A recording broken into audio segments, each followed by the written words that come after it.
وہ رکنیت جس کے لیے پاکستان نے ہندوستان ووٹ دیا تھا،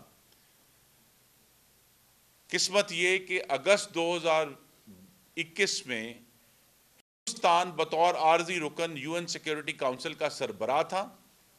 افغانستان سے امریکہ کا انخلا ہوا، اور چونکہ ہندوستان اس وقت سیکیورٹی کونسل کی صدارت کر رہا تھا، پاکستان کو 3 دفعہ درخواست کرنے کے باوجود بات نہیں کرنے دی گئی۔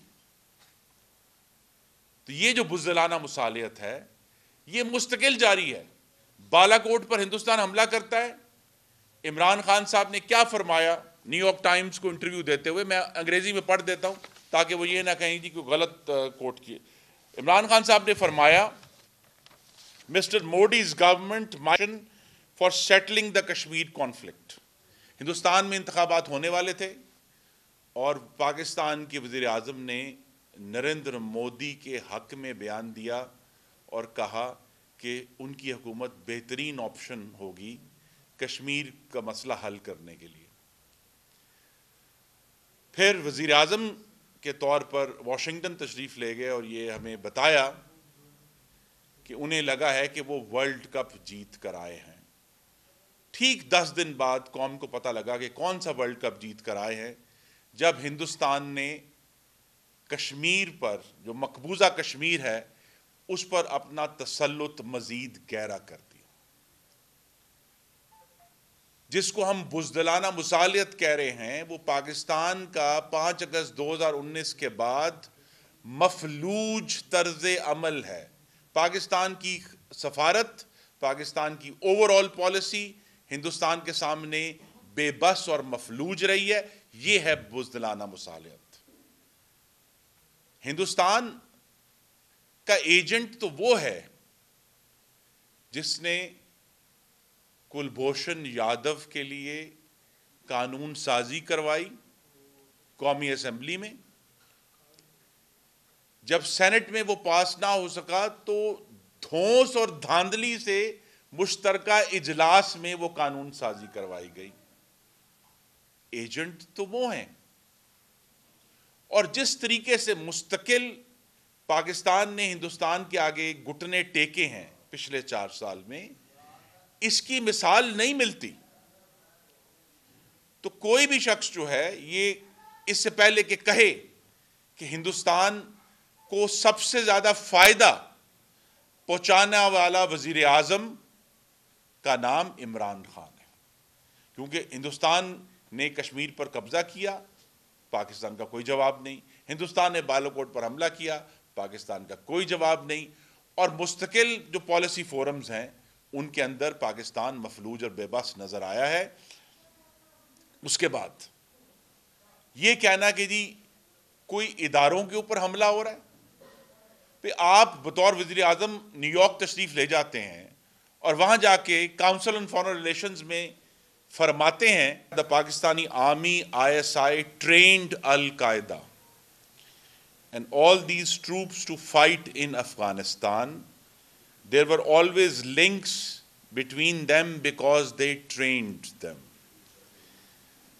اب یہ حملہ کس نے کیا ہے پاکستان کے اداروں کے اوپر، جو کہ غلط بات ہے۔ جس دور کی یہ بات کر رہے ہیں عمران خان صاحب، اس وقت تو القاعدہ کا وجود ہی نہیں تھا۔ تو نہ صرف الزام ہے بلکہ جھوٹا الزام ہے۔ اب ہم آگے آ جائیں تھوڑا کہ ہندوستان کی ایجنٹی کون کرتا ہے۔ محترم حضرات، یہ ہمیں غور کرنا ہے کہ جب پاکستان کا وزیر اعظم ایک امریکی چینل کو یہ کہتا ہے کہ اگر کشمیر کا مسئلہ حل ہو جائے تو ہم اپنے ایٹمی پروگرام کو ختم کر دیں گے، تو کون کر رہا ہے ہندوستان کی ایجنٹی؟ یہ سوال بڑا گہرا ہے۔ جب پاکستان کا وزیر اعظم آزاد جموں کشمیر جا کر یہ کہتا ہے کہ جب کشمیر آزاد ہوگا ہندوستان کے تسلط سے تو ہم کشمیریوں کو یہ آپشن دیں گے، ایک نیا ریفرینڈم کرائیں گے کہ اگر وہ پاکستان سے بھی آزاد ہونا چاہتے ہیں تو یہ بھی ہم ان کو یہ موقع دیں گے۔ کون کر رہا ہے ہندوستان کی ایجنٹی؟ تو یہ سارے معاملات یہ آپ کے سامنے رکھے ہیں جو بطور وزیر اعظم ہیں. کوئی یہ نہیں کلیم کر سکتا کہ میں اپوزیشن لیڈر تھا، میں نے سیاسی بیان دے دیا. یہ ذمہ دارانہ بیان ہے، اور یہ عمران خان کی جو ہندوستان کے سامنے بزدلانہ مصالحت ہے اس کو ظاہر کرتے ہیں، اور پاکستان کے اداروں کو جو بے توقیر کرنا ہے. ایک کلپ میں نے آپ کو سنا دیا. اب اگر پاکستان کا وزیر اعظم یہ اعتراف کرتا ہے ایک دوسرے ملک جا کر کہ مجھے یہ معلوم ہے کہ terrorism perpetrated by groups operating from Pakistan, تو پھر اداروں کو کون بے توقیر کر رہا ہے؟ تو یہ ایک مستقل پیٹرن ہے عمران خان صاحب کا ہندوستان کے سامنے بزدلانہ مصالحت کا، اور یہ ہمیں بتانے کا کہ جی خدا جانے کون سی فارن پالیسی ہم بنا رہے ہیں. حقیقت یہ ہے کہ وزیر اعظم نے یہ کہا کہ ہم ہندوستان سے اس وقت تک بات نہیں کریں گے جب تک ہندوستان کشمیر پر اپنی جو پالیسی ہے اس کو رول بیک نہیں کرتا. اور پھر ہمیں یہ بتایا گیا کہ پاکستان نے line of control per cease fire کر لیا ہے مذاکرات کے بعد. پھر کہا وزیر خارجہ نے کہ جناب ہم ہندوستان سے بات نہیں کریں گے، لیکن وزیر اعظم نے فرمایا کہ چلیں اگر کوئی روڈ میپ بھی دے دیں تو ہم بات کر لیں گے. تو پاکستان کی کمزور ترین پالیسی ہندوستان کے متعلق عمران خان کے دور میں رہی ہے. بزدلانہ مصالحت کے مجرم عمران خان ہیں. انہیں یہ جواب دینا پڑے گا کہ 4 سال ہندوستان کو اپیز کیوں کیا. یہ اپیزمنٹ ہے، انگریزی میں کہتے ہیں اس کو اپیزمنٹ. اور اپیزمنٹ بزدلانہ مصالحت کا نتیجہ، کمزوری کا نتیجہ ہمیں علامہ اقبال بتا گئے ہیں، مرگ مفاجات کی صورت میں نکلتا ہے. اپنی ذمہ داری سے بھاگنے کے لیے اداروں کو الزام دیتے ہیں، اور پاکستانی قوم کو یہ بتانے سے قاصر ہیں کہ ہندوستان کے ساتھ بزدلانہ مصالحت خود کی ہے، اس کا الزام بھی اداروں پر. ہندوستان کے ساتھ بزدلانہ مصالحت کے بعد جو کمزوری ہے وہ آپ نے سب نے رپورٹ کیا تھا کہ کس طرح وہ پچھلے سال جب خارجہ وزارت میں تشریف لے گئے اور انہیں پاکستان کے سفارتکاروں کا بیٹھے بیٹھے وہاں جس قسم کا ان کے اوپر کرٹیسزم کیا، جس قسم کی تنقید کی، اور اس کے بعد سخت ترین ریاکشن آیا تو کہا میں نے تو یہ کہا ہی نہیں تھا. لیکن پاکستان کی سفارتکاری کا جو خراب کیا انہوں نے، اس کے اوپر تنقید کی، اس کا ہمیں بہت نقصان ہوا، نقصان آج بھی ہو رہا ہے.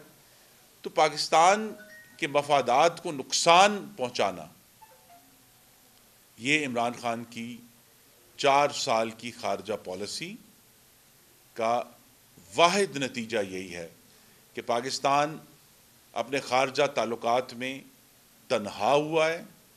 پاکستان کے تعلقات اس کے دوستوں کے ساتھ اور اس کے دشمنوں کے ساتھ مزید خراب تر ہوئے ہیں، اور کوئی ایسا ملک نہیں ہے جس کو عمران خان صاحب نے اپنی غلط پالیسی سے، اپنے غلط بیانات سے ان کو مزید ناراض اور پریشان نہ کیا ہو. ان کا جو حالیہ دورہ روس ہے، انتہائی غلط وقت کا چناؤ کیا عمران خان صاحب نے. روس کے ساتھ تعلقات کا آغاز بہت عرصہ پہلے ہوا تھا. یہ جو سب دعوے کرتے تھے کہ 24 سال کے بعد کوئی وزیر اعظم روس جا رہا ہے، تو وہ 24 سال پہلے والا وزیر اعظم کون تھا؟ اس کا نام نواز شریف تھا. روس کے ساتھ تعلقات اچھے ہونے چاہیے، لیکن ایسے وقت میں جب پوری دنیا میں تناؤ ہے اور پاکستان کے جو تمام معاشی مفادات ہیں وہ مغرب سے وابستہ ہیں، یہ دورہ غلط وقت پر ہوا. اور گفتگو جو بھی ہوئی اس کی تصاویر نے پوری دنیا میں ایک غلط پیغام بھجوایا، جس کا پاکستان کو نقصان ہونا شروع ہو گیا ہے، مزید ہوگا. تو عمران خان کی بزدلانہ مصالحت، ان کی کم علمی دوسرے ملکوں میں جا کر یہ کہنا کہ اس ملک کے بارے میں ان کو اس ملک کے لوگوں سے زیادہ علم ہے، اور جو ان کا عمل ہے بطور وزیر اعظم، ان سب نے پاکستان کو سخت ترین نقصان پہنچایا ہے، ہندوستان کو مضبوط تر کیا ہے، اور پاکستان کی خارجہ پالیسی کو اور تعلقات کو کمزور تر کیا ہے۔ کون کمزور کر رہا ہے اداروں کو؟ یہ بات آج تک پاکستان کے کسی وزیر اعظم نے، کسی ذمہ دار شخص نے نہیں کی، جو عمران خان صاحب شاید اپنی علمیت بتانے کے لیے یا گفتگو کو طول دینے کے لیے انہوں نے کی، لیکن یہ پھر آپ کے سامنے میں رکھ رہا ہوں کہ یہ ایک دفعہ نہیں ہوا، یہ بار بار ہوا ہے، یہ سسٹمیٹک ہے، یہ جو ان کا اداروں پر حملہ ہے، ان کی ہندوستان کے سامنے بزدلانہ مصالحت ہے، اور یہ جو طرز عمل ہے یہ آج تک جاری ہے۔ اب باقی جو آج کچھ حکومتی وزراء کی طرف سے گفتگو ہوئی ہے، یورپین یونین نے 2014 میں مسلم لیگ نون کی حکومت میں پاکستان کی تاریخ کی سب سے وسیع اور طویل المدتی تجارتی مراعات پاکستان کو دی تھی، جس کو جی ایس پی پلس کہتے ہیں، جو کہ 2023 میں 31 دسمبر 2023 کو اس کے 10 سال پورے ہوں گے، جس کے نتیجے میں پاکستان کو یورپین یونین جو ہماری ایکسپورٹس ہیں پاکستان کو، ان میں دوگنے سے زیادہ اضافہ ہوا ہے۔ یہ ایک حقیقت ہے۔ یورپین یونین کو ہم تقریباً 7 ارب ڈالر کی ایکسپورٹ کرتے ہیں،